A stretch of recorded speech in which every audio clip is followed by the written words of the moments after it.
Hi everyone, आज मैं आप लोगों के लिए बीसीसीएल 2023 के लिए इंजीनियरिंग मैथमेटिक्स का सबसे फर्स्ट वीडियो यानी कि सिलेबस डिस्कशन करने के लिए आया हूं। इंग्लिश का इंट्रोडक्शन दे चुका हूं, आज मैं आप लोगों के लिए मैथ का इंट्रोडक्शन लेके आया हूं। तो मैथ में देखिए हम लोगों को क्या क्या कवर करने हैं। जैसा कि आप लोगों को पता है कि प्रत्येक सब्जेक्ट से 50 क्वेश्चन पूछे जाएंगे। इंग्लिश से 50 क्वेश्चन, मैथमेटिक्स से 50 क्वेश्चन और मैकेनिक्स से 50 क्वेश्चन। जबकि आपके मैथ के क्वेश्चन जो होंगे वो हिंदी मीडियम और इंग्लिश दोनों मीडियम होंगे।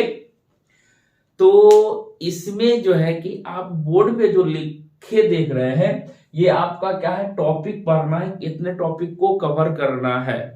तो देखिए देखने में क्या लगता है कि सर फर्स्ट में जो हम लोगों को टॉपिक पढ़ना है ये पढ़ना है सॉलिड ज्योमेट्री, दूसरा में क्या पढ़ना है डिफरेंशियल कैलकुलस, तीसरा में क्या पढ़ना है इंटीग्रल कैलकुलस, चौथा में क्या लिखा हुआ है डिफरेंशियल इक्वेशन, पांचवा में क्या लिखा हुआ वेक्टर कैलकुलस, छठा में लिखा हुआ मैट्रिसेस एंड सातवां में लिखा हुआ फॉरियर सीरीज। तो सर ये तो तुरंत खत्म हो जाएगा, मात्र 7 यूनिट पढ़ना है। तो 7 यूनिट तो यूं ही पढ़ेंगे तो खत्म हो जाएगा। लेकिन सबसे बड़ी बात कि सर इसमें हमने देखा क्या कि बहुत सारे ऐसे यूनिट्स हैं जो सर हम लोगों के 12 में पढ़ा हुआ है। तो सर इसकी तैयारी जो हम लोग करेंगे तो कहां से करेंगे और कैसे करेंगे। तो इसमें देखिए कि हम आपको बताएंगे आप लोगों को कि ये 50 जो क्वेश्चन होते हैं ना, ऐसा ये चीज एक भी टॉपिक ऐसा नहीं है कि जिस टॉपिक को आप छोड़ देंगे और इस कहेंगे कि इस टॉपिक से क्वेश्चन नहीं आता है।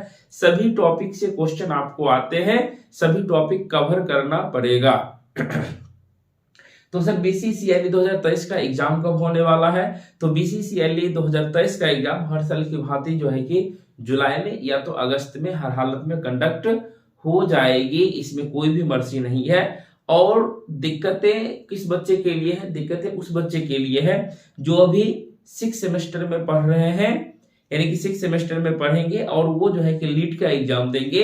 और चूंकि लीट की तरफ अब जो है ना भीड़ बहुत ही ज्यादा हो चुका है, जिस वजह से आपको जो है ना सिलेबस बिल्कुल अच्छे से पढ़ना पड़ेगा। मैंने इंग्लिश में डिफाइन किया था कि आप सिर्फ इंग्लिश का जो टॉपिक मैंने बताया उसको कवर करते हैं तो आपका रिजल्ट हो जाएगा। लेकिन आपको रिजल्ट लेने के लिए मेन जो है कि रैंक मायने करेगा। रैंक के लिए ही आपको क्या करना है, इंजीनियरिंग मैथमेटिक्स को और इंजीनियरिंग मैकेनिक्स को बिल्कुल अच्छे से पढ़ना है। सबसे पहले प्रायोरिटी इंग्लिश का, उसके बाद मैथमेटिक्स का देना है।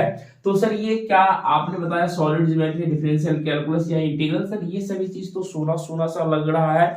तो क्या इसका हम लोग 12 का बुक से अगर सर पढ़े केसी सिन्हा, आर डी शर्मा, क्या सर उससे मैनेज हो जाएगा क्या? तो एक चीज को ध्यान रखिएगा कि इसमें आप एग्जाम जो देंगे क्या लिखा हुआ लेटरल एंट्री दिया हुआ। तो लेटरल एंट्री का मतलब क्या हो गया, आप सेकेंड ईयर में एडमिशन लीजिएगा तो स्वाभाविक सी बात है कि फर्स्ट ईयर आपका क्या हो जाएगा, 1 साल बचेगा। तो यही 1 साल के दरमियान में जो पढ़ाई होता है यानी फर्स्ट ईयर में जो मैथ का पोर्शन पढ़ाई होता है, मैथमेटिक्स 1 हो मैथमेटिक्स 2 हो, तो ये जो पढ़ाई होता है ना इसी से आपको सिलेबस निकाल के बाहर दिया गया है और उसी सिलेबस को बिल्कुल अच्छे तरीके से पढ़ना है। तब जाके आप लोगों का रिजल्ट कहीं ना कहीं बेहतर अच्छे तरीके से और अच्छा रैंक आ पाएगा। ठीक है, तो इससे पहले क्या होता था कि सीट कम रहती थी और जो है बच्चे का जो है ना कि लगाव भी कम होता था इधर, इसलिए पहले जो है कि सिर्फ इंग्लिश को भी पास करते थे तो कोई ना कोई कॉलेज मिल जाता था और ब्रांच जो है कि अच्छा सा एडमिशन हो भी जाता था। आप लोगों को जो है कि क्या क्या पढ़ना है और कैसे पढ़ना है। तो 12 से नहीं होगा तो फर्स्ट ईयर, तो सर फर्स्ट ईयर का हम लोग क्वेश्चन कहाँ से लाएंगे?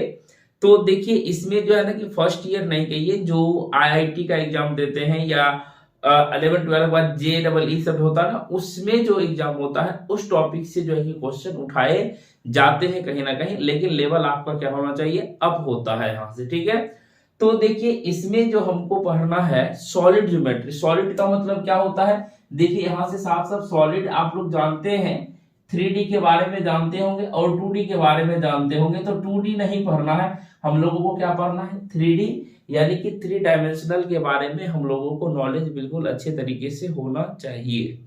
ठीक है, ये हो गया। दूसरा में है आपको क्या पढ़ना है डिफरेंशियल कैलकुलस। देखिए डिफरेंशियल से नाम सुने होंगे कि सर डिफरेंशियल है तो इसमें तो डिफरेंशिएशन ही होगा।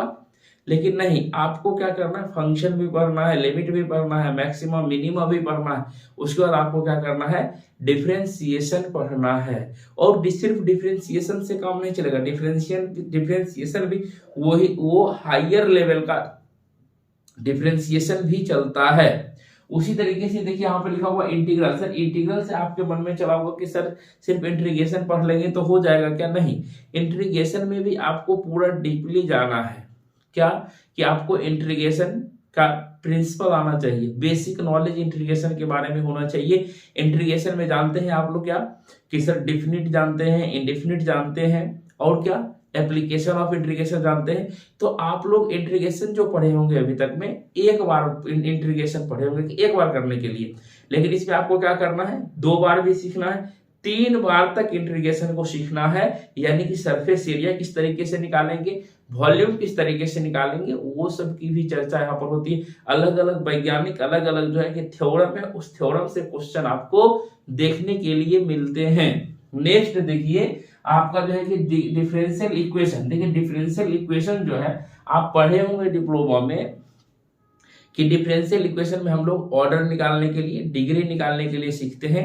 यहाँ पे ऑर्डर डिग्री से काम नहीं चलेगा, यहाँ जो है आपको सॉल्व करने के लिए भी आना चाहिए। जहां तक कि सॉल्व करने के लिए सीखिएगा फर्स्ट ऑर्डर का, तब जाके आप क्वेश्चन को बना पाएंगे। और देखिए नेक्स्ट में जो है ना, ये वेक्टर कैलकुलस है। नाम से देखिए क्या है, वेक्टर। वेक्टर में आप लोग पढ़े ही होंगे कि वेक्टर किसको कहते हैं, यानी कि those physical quantities which have both magnitude and direction, यानी कि जिसमें मैग्नीट्यूड के साथ साथ डायरेक्शन भी हो, उसे वेक्टर कहते हैं। लेकिन यहाँ पर जो वेक्टर पढ़ेंगे आपको जो है ना, यहाँ 3D जो दिया गया ना, 3D में ही वेक्टर का कुछ कुछ इंट्रोडक्शन वगैरह आपको दे दिया जाएगा कि आखिर कहाँ पे हम लोग वेक्टर से प्रयोग करेंगे। वेक्टर में बहुत सारा थ्योरम है, उस थ्योरम से जो है कि क्वेश्चन को आप बना पाइएगा। क्योंकि उसके बाद देखिए जो हमारा जो चैप्टर पढ़ना है, 6 जो यूनिट पढ़ना है वो पढ़ना है मैट्रिसेस का। और मैट्रिसेस में हम लोगों को क्या क्या पढ़ना है वो भी चीज आपको हम बताएंगे। 12 अभी तक आप क्या पढ़े होंगे, मैट्रिक्स का डिफरेंशिएट पढ़े होंगे कि मैट्रिक्स किसको कहते हैं, मैट्रिक्स के टाइप्स को पढ़े होंगे, मैट्रिक्स का टाइप क्या होता है, मैट्रिक्स के टाइप का डिफरेंशिएशन देखे होंगे क्या होता है, उससे हम लोग सीखे होंगे, एडिशन सीखे होंगे, सब्सट्रैक्शन सीखे होंगे, मल्टीप्लिकेशन सीखे होंगे, इनवर्स निकालने के लिए सीखे होंगे, एडजॉइंट निकालने के लिए सीखे होंगे, माइनर निकालने के लिए कोफैक्टर, ये सभी चीज सीखे होंगे। लेकिन रैंक निकालने के लिए नहीं सीखे होंगे, इनवर्स निकालने के लिए नहीं सीखे होंगे, लीनियर इक्वेशन को सॉल्व करने के लिए सीखे होंगे। लेकिन यहाँ पे अलग तरीके से लीनियर इक्वेशन को सॉल्व करना, कंसिस्टेंसी कौन सा है उसको सीखना है।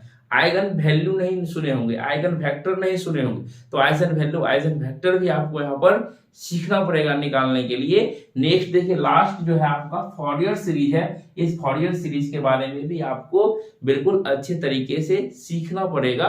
तो इसमें तो इस तरह से हमने देखा क्या 7 यूनिट्स आप लोगों को पढ़ना है। तो इस 7 यूनिट पर जो है कि नेक्स्ट वीडियो में हम चर्चा करेंगे आपको, यानी कि किसी 2 यूनिट पे जो है कि एक एक पॉइंट पे चर्चा करेंगे कि आपको कौन से चैप्टर में किस किस टॉपिक को कंप्लीट करना है।